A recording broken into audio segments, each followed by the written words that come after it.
Yes, it's time for Two Against One, and with me now is Liberal Senator Alex Antic and former Labor Chair of the Foreign Affairs and Defence Committee, Michael Danby. Great to see you both, as always. The opposition the opposition has slammed Home Affairs Minister Tony Burke for reportedly approving the visa application of a Palestinian woman supportive of Hamas and supportive of the October 7th, 2023 horrific terror attacks. The Herald Sun on Friday reported alleged Hamas sympathiser Mona Zahed had received visa approval with the support of controversial artist Matt Chun. The Herald Sun cited social media posts by Ms Zahed from October 7, 2023, when she posted that Palestinians had woke up and got God's kingdom. Michael Danby, what is going on? Why are we letting these people into the country? And what possibly good benefit can there be for the Australian people to have this woman as a citizen or living here? Well, I'm worried about the known unknowns. It's the others that are not... that we don't have social media postings that out of the 3,000 that are allegedly coming, that's terrible. Isn't it shocking that the so-called artist, beneficiary of many Jewish philanthropists, who's been doxing them and criticising them, etc., is sponsoring this person?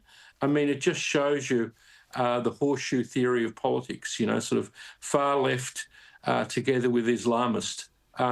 3,000 are too many. We don't have proper security checks on them all, and it's on Tony Burke's head if there's one that escapes that does something violent. Alex, I was disturbed by a similar but not unrelated story. The Albanese government has lowered the minimum English test mark for people to be eligible for visas in a move the coalition says will exacerbate Australia's out-of-control migrant intake. What are your thoughts, Alex? Yeah, well, I mean, the first question I'd have to say, Rowan, is why? I mean, what is the purpose of that, and why are we allowing such huge numbers to come into the country over the last 3 or 4 years? I think we're now looking at something in the order of 1.5 million the people that have come in. Our society, our economy just can't sustain that. But to now lower the bar even further, I mean, we are one of the key factors in immigration is allowing people to assimilate. I would say it's almost the key factor. And that doesn't seem to be a priority for this government either. I have to say this is a general principle, though, Rowan. The only job that a government has is to look after its people, is to look after and put Australians first. I don't understand how this rampant mass migration agenda is doing that. I think it does quite the opposite in many respects. I've heard from young men, young women all over the country that feel like they can never get ahead now because of the cost of housing, because of the other imposts on cost of living crisis. But in my mind, the mass migration phenomenon that we're seeing now is the number one driver of making Australians poorer in their own country, something that none of us voted for. I couldn't agree with you more, Alex. Michael, this is horrific visual, but I'm going to show it because it has to be seen. It's a disgraceful attack against some Orthodox Jewish men. The attack so-called pranksters who drove around shooting them with water guns. Now, this is horrible, horrible stuff. But to what extent is this, as I believe it to be, the result of months and months of Western leaders allowing Jews to be demonised? And this is surely the end result, Michael. Well, shooting someone with a water pistol is not going to endanger their lives. But what it shows you, and I think why you're onto it, is it's emblematic of so many people that are unleashed, emboldened. I've got a friend whose car was parked outside a synagogue around the corner that had a big anti-Israel sticker put on the side of it. Another outside a Jewish cafe, Glicks, that had the table knocked over outside it by someone who gave the finger to the camera. So it's just that this whole atmosphere is unleashed.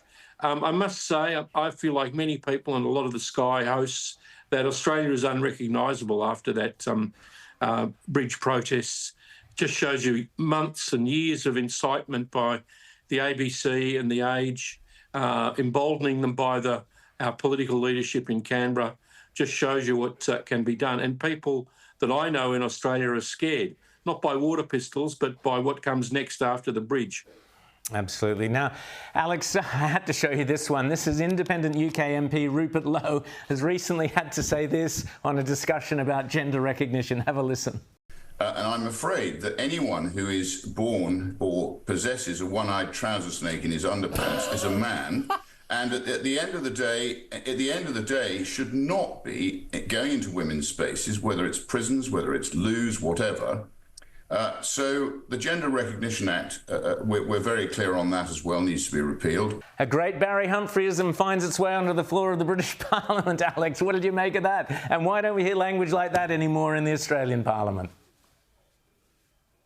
Well, I'm going to introduce it in the next sitting week, Rowan, so stay tuned. But I'll tell you something else that I tried to introduce. Thank you. Tried to introduce in the last sitting week was actually an amendment to the Sex Discrimination Act in order to return the definition of man and woman back in and remove the definition of gender identity. And that was, if you can believe it, not even allowed to pass first reading to sort of sit on the books, if you like, a very, very preliminary stage. Labor and the Greens didn't allow it. They didn't even want it to get there. And the rationale was that this would just be punching down on trans people, putting a definition back so we know what a man and a woman is.